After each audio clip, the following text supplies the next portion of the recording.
Let's Talk Ministry with Pastor Dennis Martin, where we talk everything and all things ministry.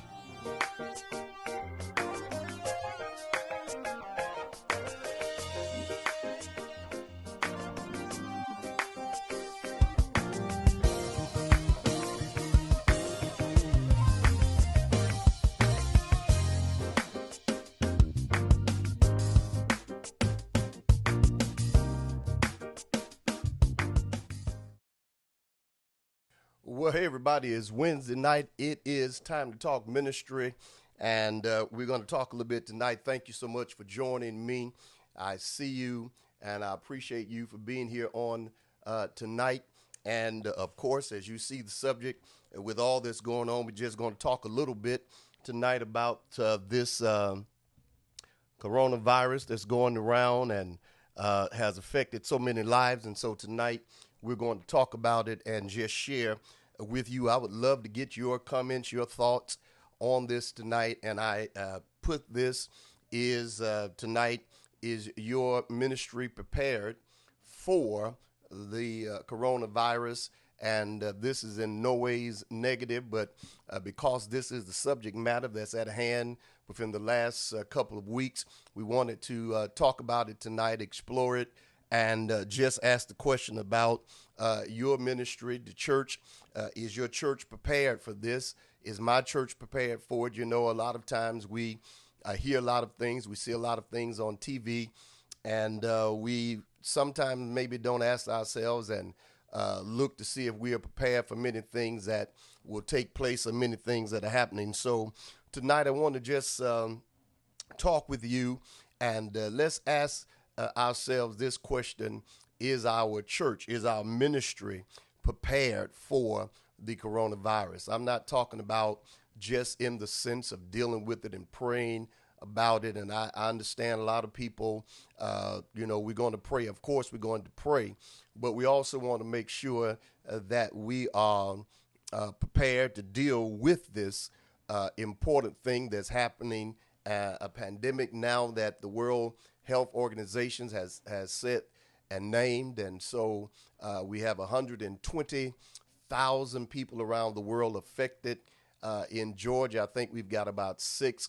They've got those in California and in different places that are affected by this. And so let's just talk about it tonight. The reason I ask this question is our ministry prepared for this? Is because sometimes we're prepared for a lot of things, but then there are things that come along that when we get through praying about it, we still have to deal with it and deal with the reality of what is taking place. And so when we start talking about large gatherings, you've seen maybe how serious this may be on the front when the National Basketball Association, the NBA, will take a game and say there's going to be no fans permitted in the Chase Center, and the Warriors, as they play I think it is the Nets, there's no fans allowed. They're just going to play the game. And then they've canceled a baseball game. And then not only have they canceled a baseball game, but then the NCAA for the Final Four and they're holding that, I believe it's here in Atlanta. They've already said that there will be no fans, family members, and some staff members, even for the Final Four. So when the world starts looking at this and starts, because this is where they make millions of dollars, when the world starts pulling back from the money that they are going to make, have already made, tickets that have already been purchased, and then you got countries like Italy that have completely basically shut down and closed down. It gives us to know that we need to, even as the church and the body of Christ, take a serious look at this beyond prayer. Not saying, don't get me wrong, because I know some people, they're deep and they say, well, we just got to pray. It's the spirit. I got you. I hear you. But we have to deal with things and the reality of these things that are happening. And so when the world starts doing this, not that we are just following the world, but we have to take a look at it. So my question tonight is your ministry or is your church prepared for this coronavirus? How have we prepared? Are we prepared? One of the things, if the government, if the states themselves say to us as the church that you cannot have worship, you cannot have and open your doors to anybody because you've got congregations, some that are over the 1,000 mark that they've said, some that may not be that many, but if they just said you can't have service at all, there's no services you can have, is the church prepared? Is your ministry prepared? Is my ministry prepared? Is my church prepared? Is your church prepared to deal with this? Are we prepared in any way to not just be able to reach out to the parishioners, to reach out to those that we pastor, those that we deal with? How would we reach them? Do we have anything in place? Now, there are many churches, of course, that big churches, mega churches, and different ones. They may have the ability to stream. They may have the ability to go to a website or send you to their website where they can actually stream. The pastor may be able to stream from his house. He may be able to stream from his studio. I don't know. They may be able to run some type of delay in worship or service. But are we prepared for that? Because most churches probably on a smaller scale are not prepared for this. And this is one of the things that may get us prepared. I remember once we had moved and I thought that we had everything secure in the place where we were having church at first. I thought everything was covered. I thought everything was done. I see you, Dr. Pace. I thought everything was covered. Israel. I thought everything was covered. And what I discovered was when we moved from that location and still with the system on, someone broke in. And the way they got in was a way that I did not know that we were not covered. So when we made the transition back, I made sure this time we were covered on that area. And so this, I believe, is a way for us to pray and to make sure that we're covering all our bases when it comes to our churches and ministries being able to minister to those beyond the four walls. You know, most of us, most churches are just set up, most ministries are just set up for the four walls. And I want to share with you some things tonight that I believe to give you thought, to make sure that you understand that we've got to reach past the four walls. And what I mean by that is this day of technology and the things that we have going on. We need to take advantage of this, and I'll give you some of the pros and cons of it, but we need to take advantage of it. What do you mean? Well, if you think about it, a lot of times, again, let me go back to point one. If the government comes in and says you cannot have service Sunday, let's just say they came and said we're at the point nobody can have church this Sunday. Are you, as a ministry, as a church, prepared for those that follow you, those that go to your church, those that you minister to? Are you prepared to still be able to minister to them and get the message of Jesus Christ to them by way of social media? Now, I want to help you, because I'm not talking about just social media when it comes to Facebook. Even though I'm on Facebook tonight, we're not just talking about on YouTube or Twitter or Periscope. But does your church have a website? Do you have something that you govern, you control? Because what if this thing gets to the point that that Facebook is not operating Sunday? What if it gets to the point that YouTube is down Sunday because this affects even those that work with them? What if everything shuts down this Sunday? Are you prepared that you could still get a message to those that you minister to beyond your four walls? Can you do it? Are you able to do it? Is it possible for you to do it? Can they go to a website and get a word from you as a leader or you as a pastor? These are things we need to think about, because it is possible that the government might say, you all can't have no service Sunday. Nobody can have service. What you going to do? If they told you that, do you have anything in place that you can even get a message out to those in your church? Do you have any type of way to text? Do you have any type of way to reach them by voice mail or email or by text, where you can reach a mass group, not a few, but a mass, everyone in your church at one time? Last night I wasn't feeling totally my best because the grandkids had me all stopped up last week, and I usually do online Bible study on Tuesday nights. And last night was one of those nights. Well, I knew that I wasn't feeling that well about maybe 30, 35, 40 minutes before I was to do it. So I have a program that I use, and I was able to text every member at one time and say to them that we will not have online Bible study tonight. We'll pick it back up next week. All of them got the message at one time. Got that out to them. So right now, if something happened, if you just happen to have to close your church down, what would you be able to get that message out right now? Would you be able to get that message out at this point? And so these are things. This is why I say, are we ready for this coronavirus? I'm not talking about being ready just for prayer. I know we're ready for it in that manner, but how do we deal with it when it comes to being prepared in the mass message of getting it out? How do we do that?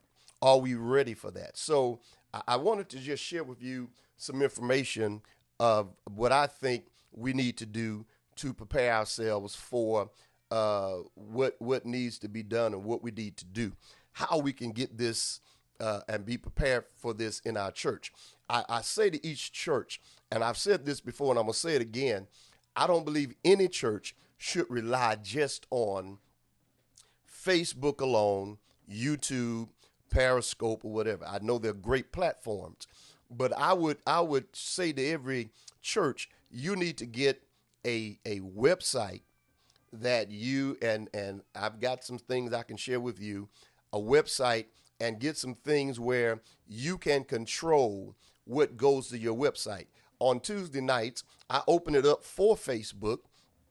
I've opened it up the last 2 Tuesday nights, or 3. I've opened it up for Facebook. I've opened it up for YouTube and all of those. But usually on Tuesday nights, and my members, some of them are here, they can tell you, I have a Bible study that's piped directly to our church website.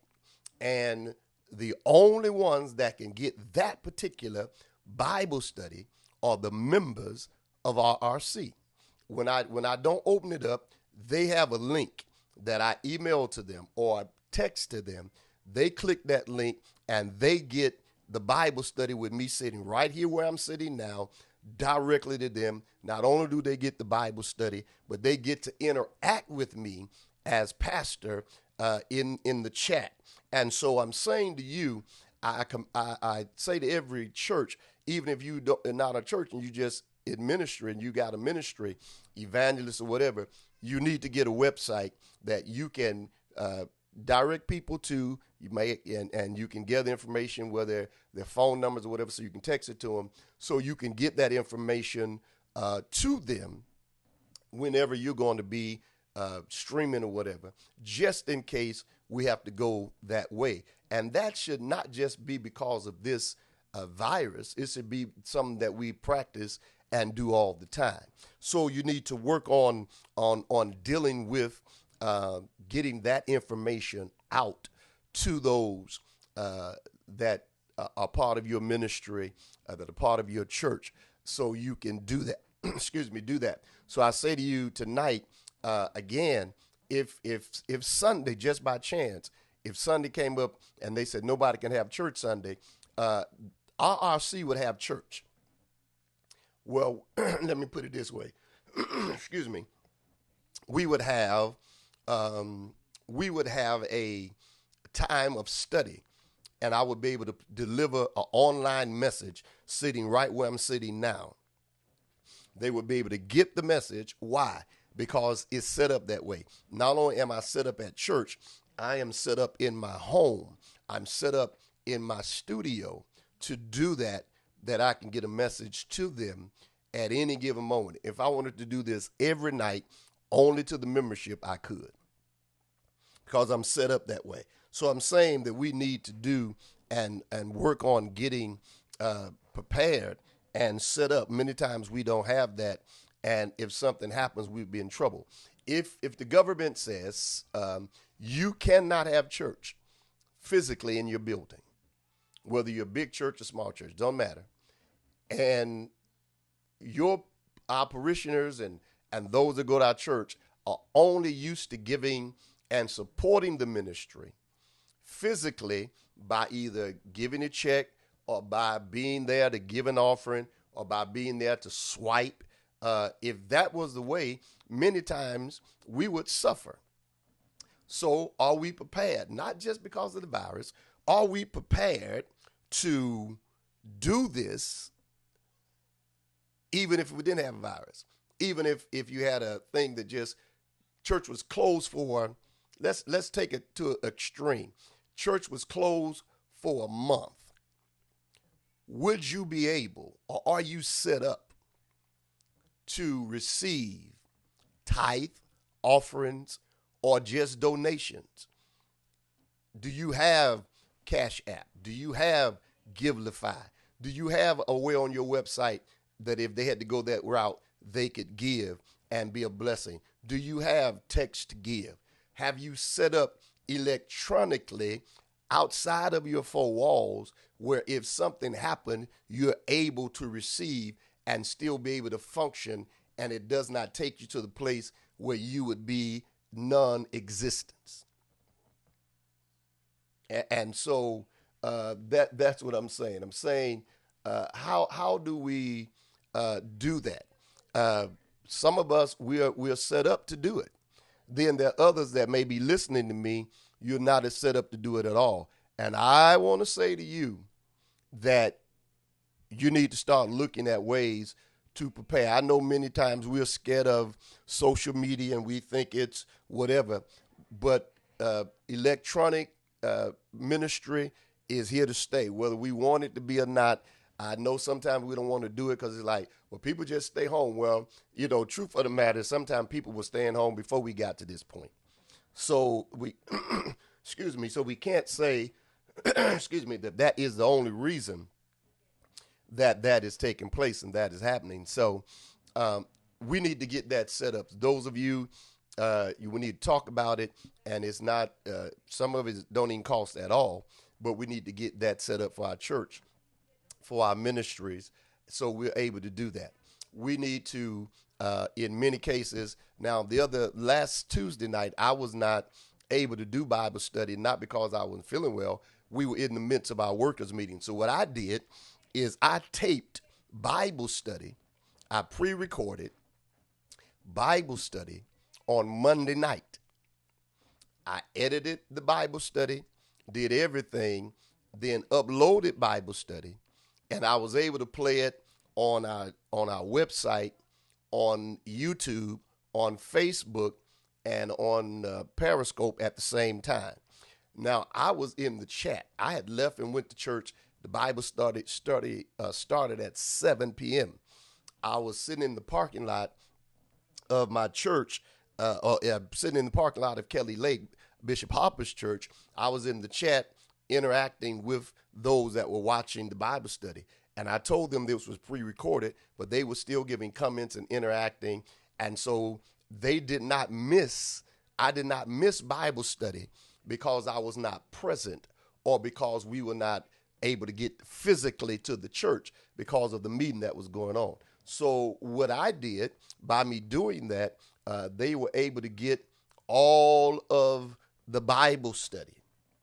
They were able to get all of the Bible study, and they were able to receive it. Why? Because I was prepared to do it. And so what I'm saying to us tonight, if you're in ministry, if you're a church, are you really prepared for this? And I use the coronavirus because of how it's affecting everything. But I'm just asking, are you prepared, period, to do that, that ministry will be able to continue whether we are physically there or whether we can get there or not. Now, though I know there are those that say, "Hey, Evangelist Glass," I know there are those that say, "Well, Pastor, I don't know if it has the same effect." Well, think about it. Before we got to do live streaming, we did pre-recorded services. I did TV here on AIB, and I would tape. We would do our services, then we would come home and I would edit the service, give a opening and a closing and a message in between, and then send it to the station. And when I would send it to the station, they played it. When they played it on Saturday night, it was usually the message from the previous Sunday. And there were people that say, I was blessed by the word. I was blessed by the message. Well, they weren't in the service, but they got to see it because it was pre-recorded. And so I believe the same anointing that was in the service will flow even on the tape or on the video. So we've got to get to the place that we start preparing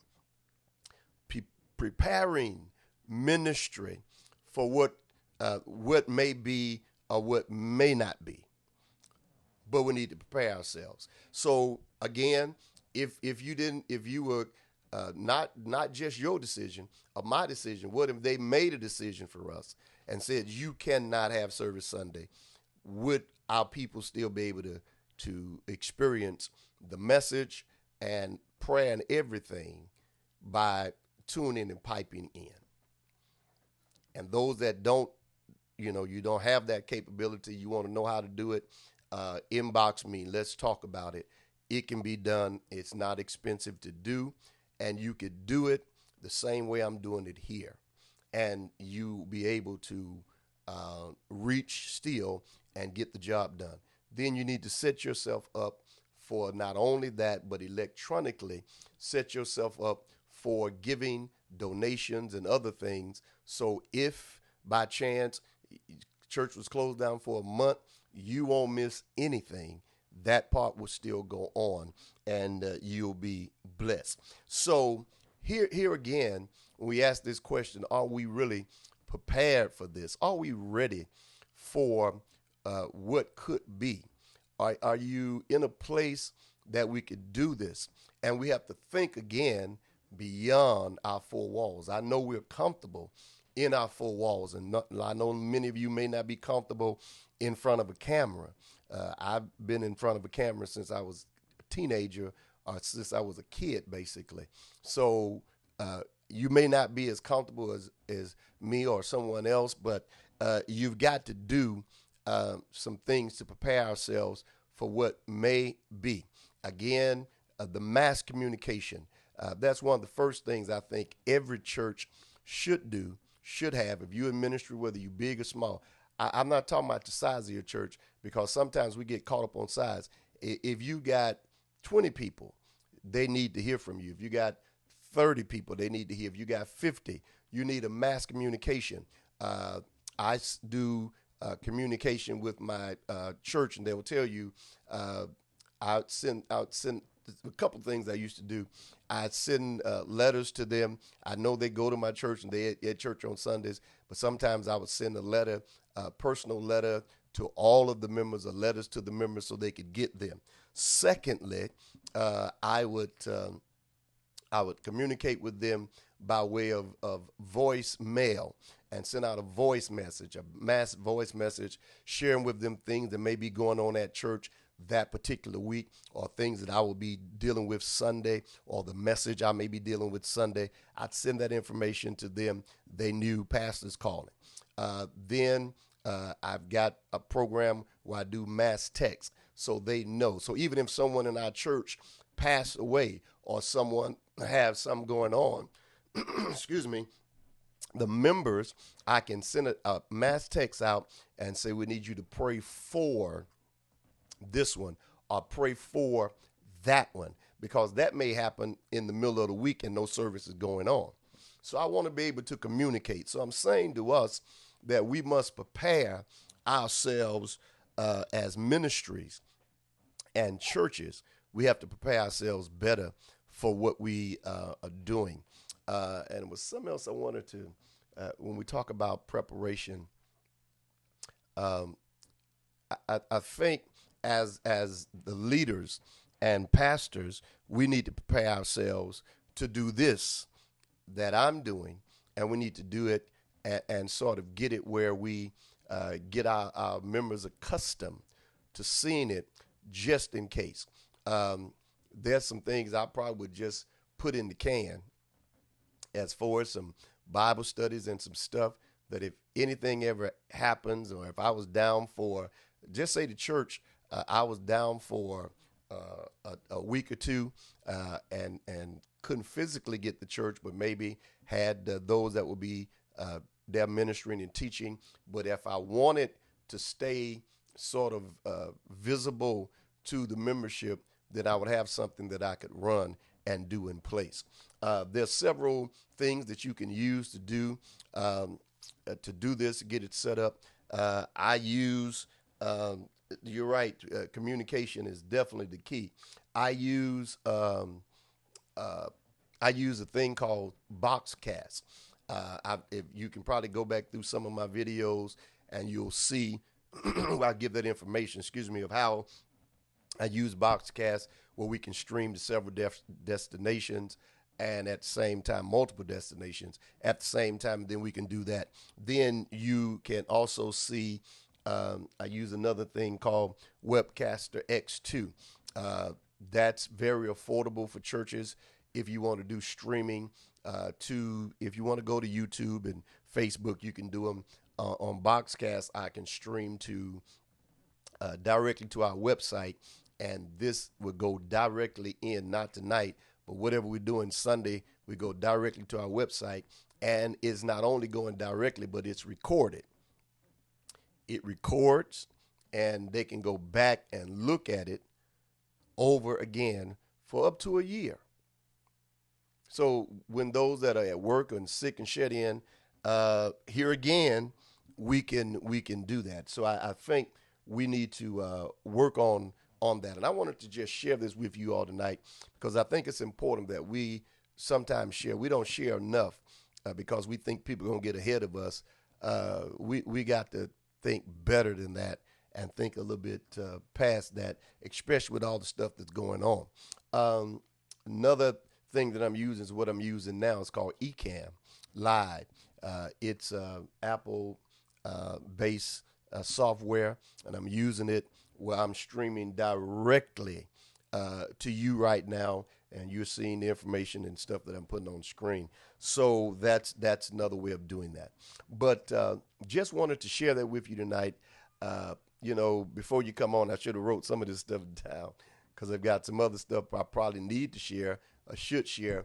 But let me just take a minute. If it's anybody that may have a question, you in ministry, you a pastor or whatever, and you may have a question about doing this and helping to prepare your church or your ministry for this coronavirus or anything that may happen, how do you do this? Because we're talking about this virus, but we could be talking about anything. We could be talking about, we could be talking, you have a mishap at your church, flood. God forbid, but these are things that happen sometimes. What would we be lost? Would we be able to get that message out? What if we were not in position where we could either use somebody else's church or go to a school? How could we do this?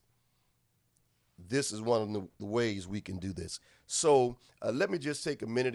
If you got any questions for me, or you have anything that you just want to comment you want to make or you want to ask concerning being prepared for these things, let's just talk about it for a minute, and then I'm going to get off of here and let you go.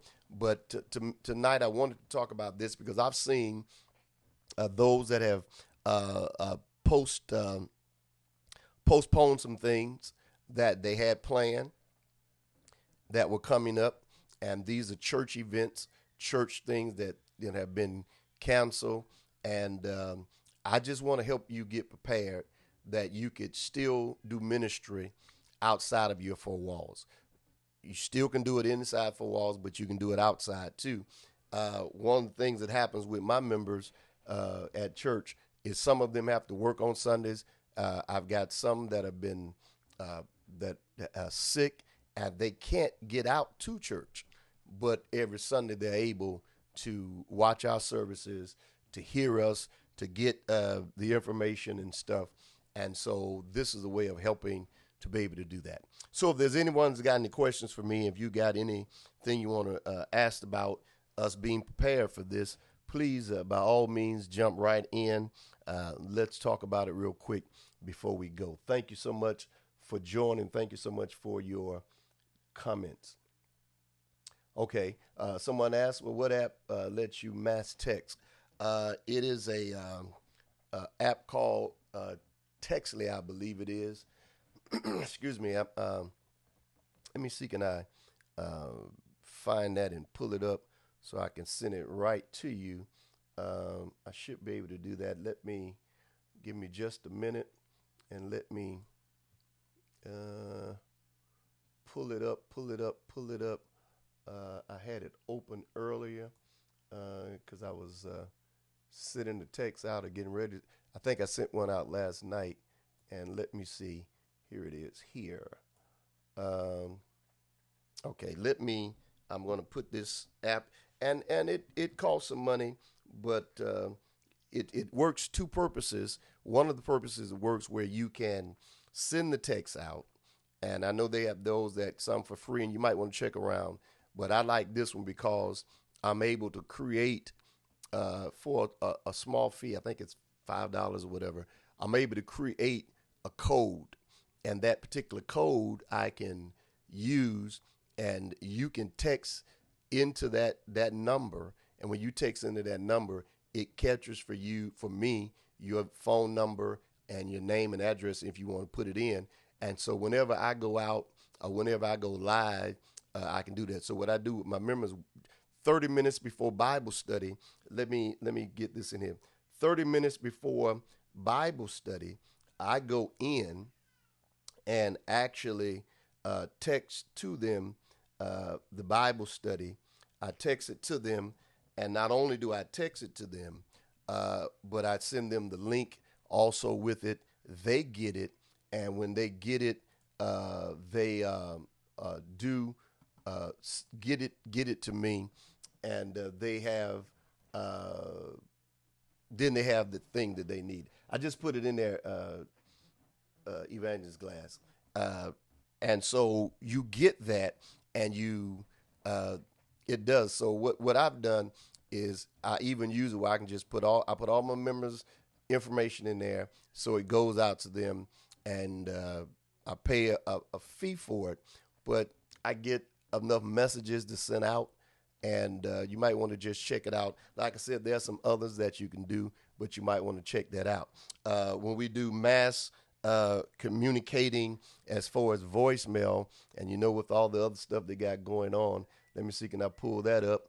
And I don't have a problem with sharing this information with you all, because I think it's important that we do this and share this information. Let me see. Okay, here it go. Let me pull this up, and I'm gonna give you what this one is. The next one that we could do, and if I would have prepared this, I would have been able to just pull this up on screen. It's called Call 'Em All. That's CAL-EM-all.com.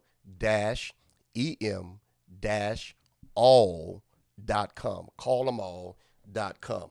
If you want to do for your church mass messages for calling your members, and I'm putting that in as we speak, so you can get that information. And let's see. There we go. Okay.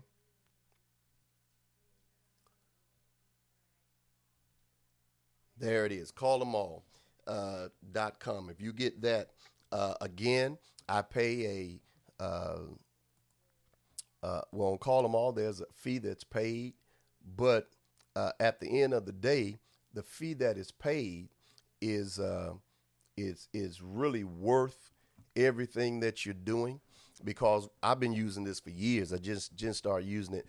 Matter of fact, we use it for the jurisdiction also. Well, I am the director of communications. So what happens is I'm able to send out, if you were not doing the other thing, if you were using Call 'em All, you could pay. There's gives you a certain number that you can reach each month, and you pay for that. The fee is not expensive, and what you do is you go in, you get people's names, those that may be members or are part of your ministry or whatever, put their names in, and you can also send a text out to them. Now, what happens with the text is, for instance, if I send a message out and say to you that I want to, that if a message goes out and say, this is Pastor Dennis Martin, I just wanted to leave this message with you to let you know that Sunday morning we will be having church, and service begins at 10 a.m., and I will be live streaming at 10:35, or whatever the message is. I can also send a text message out to you with another number that says, this is Pastor Dennis Martin. Please call this number to get a message from Pastor Martin or whatever. So if someone is not, if they missed the call, they can get that text, hit that particular link on that number. It will call in, and the service will find that message for them and replay it. So you got two ways of making sure that they get the message. They get it by text message and also by voicemail. That's the way we communicate. I've been doing that for years at our RRC, and my members can tell you that's just what I do. I love to communicate with them, so they'll be abreast of what's going on and how things are happening. I do it with the jurisdiction. When Bishop Harper says, I need you to send a message out to the jurisdiction, basically I'm sending it out to the pastors, the administrative assistants, superintendents, the missionaries, district missionaries, supervisors, even if Mother Rogers wanted me, even if she wanted to, just send a message out just strictly to the missionaries, no male credential holders. She can use it and send it out straight to them. They will get the message. So it's a great service to have.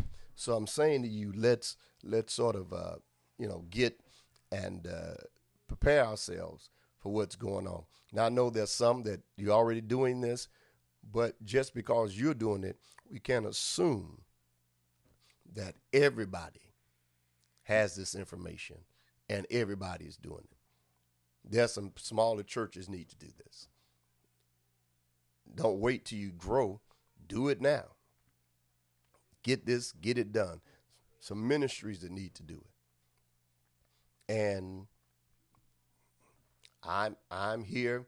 You can inbox me. I'm willing to give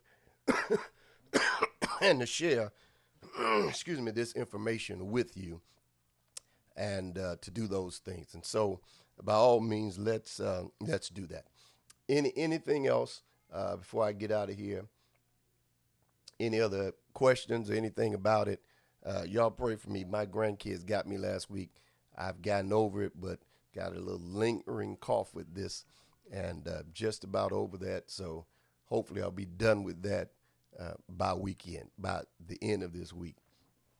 All right, you all, thank you so much for joining me. I've been on here longer than I intended to, but I thank you for your questions. Thank you for that. And please share this with someone that they'll be able to get this information, and let's just share it. I think it's important for us to share with one another, to help each other with this. So by all means, please share this information with someone that may be watching. May God bless you, and may all God's best be yours. Thank you again. Let's get prepared. We never know what the end of this is going to be, but we do know that we are prepared to do it and to do ministry with the spirit of excellence. May God bless you, and may all God's best be yours.